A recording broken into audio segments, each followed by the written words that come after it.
likes to tell people when people ask, "Where's Teri?" And he goes, "Oh, she's off with her 3 best friends." They go, "Who's that?" He says, "God, Father, Son, Holy Ghost." Good morning, guys. Okay, well, I'll help you with that. I got a phone call one day from a brother who needed some help. And I said, "Well, where are you?" I hadn't seen him for a while. And I said, "Where are you?" He said, "Downtown."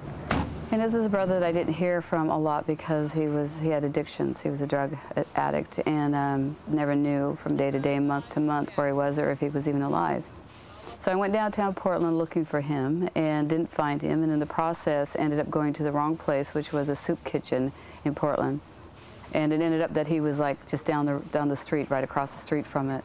And I found him there. And I think it impacted me when I saw all those people, all those faces, the homeless lined up, some without shoes, some without socks, some with very little clothing, freezing to death, hungry. And it was a picture that just was embedded in my heart and mind. Teri, do you have like a pair of pants that I can... Right here. But it was at that point that God began to give me a vision for the homeless and the lost. It was that time that I began to have the dreams. And I dreamt about them and thought about them for almost a year. Couldn't get their faces out of my heart, couldn't get their faces out of my dreams, just couldn't. And finally I said, "Okay, God, I get the picture." So I went home and I made some phone calls and sent out some emails, and donations came in. And I began to just fill up the trunk of my car, the back seat of my car, and I would take things in and just hand them out to people and give it to them as they needed them. It filled up my utility room at home, and then it went into the garage, filled up my garage. And then after a couple of years, we just knew that we needed to move out of there. And so we moved into our first warehouse, and we outgrew that warehouse in 2 years, and we are beginning to outgrow this one.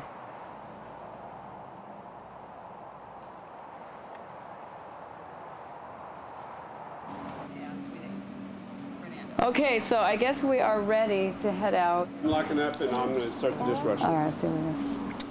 See ya. See you, you can pick out. Have fun.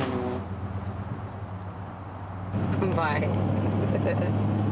The crowd down here. We're waiting for our order. Don't burn the toast.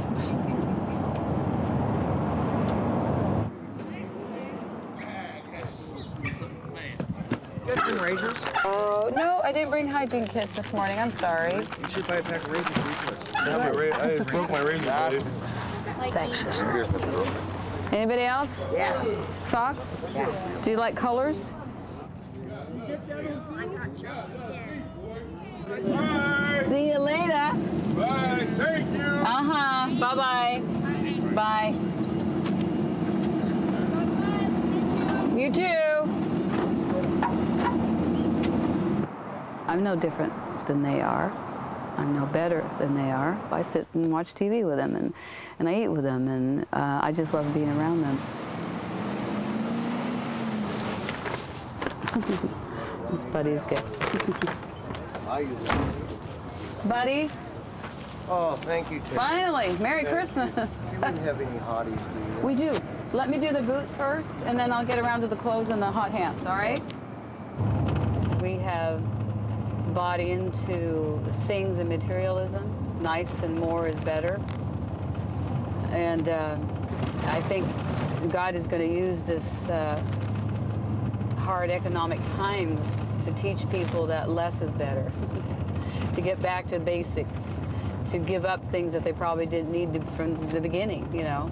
So I think a lot of good's going to come out of it. People are going to start paying closer attention to what they need rather than to what they want.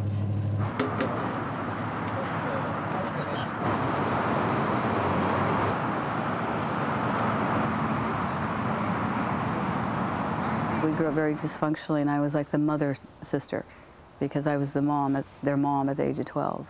So we had a different relationship. It was much closer. My brother died of a drug overdose about 2 years ago. I was able to spend time with him and hold him before he died. And I think that's another reason why I have such a heart for people that are on drugs, because I see the devastation. And he just never felt loved or accepted.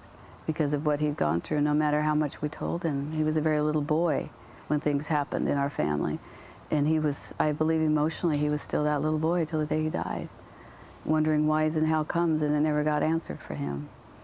Even though he loved the Lord and he gave his heart to the Lord, he still had some pretty deep wounds. And so his way to deal with all those wounds was to use heroin. And that's what he did.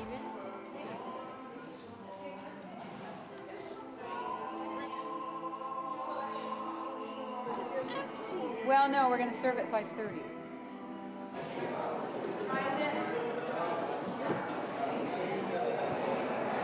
I've wiped away a lot of tears. I've hugged a lot of people that have come in here desperate.